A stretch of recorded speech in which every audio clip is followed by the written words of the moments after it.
ప్రసన్న బాబుకు మంచి ఆలోచన వచ్చిందండి. నేను ఆలోచించలేదండి, దేవుడు కలిగించుంటాడు ఆ ఆలోచన. అదే నాన్న వీళ్ళు మీ డాడీ దగ్గరికి వెళ్ళు, అక్కడ డ్రెస్ ఒక హాస్పిటల్లో 300 అండి డ్రెస్. అంటే ఒకసారి వేసుకొని తీసి పడేయటమే దాన్ని. పేషెంట్ చూడడానికి వెళ్తే వాళ్ళకి డ్రెస్ ఇస్తారు, అది 300. ఆ పక్క హాస్పిటల్లో ఆ డ్రెస్ అడిగితే 500.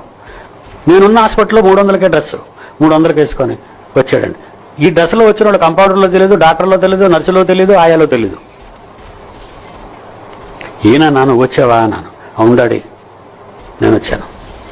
ఏమిటి వచ్చినప్పుడు అలా డ్రెస్ కొనుక్కొని పాపం 300 రూపాయలు డ్రెస్ కొనుక్కొని తండ్రిని చూడడానికి వచ్చాడు. చూశారు కదా, ఇంతకు ముందే ఏం మాట్లాడాడు వీడు. కరోనాను ఆపేస్తాను అని ప్రగల్భాలు పలికిన ఈ ముసలోడు కరోనానికి వీడు కూడా దెబ్బతినేసాడు. ఇప్పుడైనా తెలిసిందా బాబు? ఇప్పుడైనా తెలిసిందా మీ దేవుడు ఏమి పీకలేడని? ఇంకా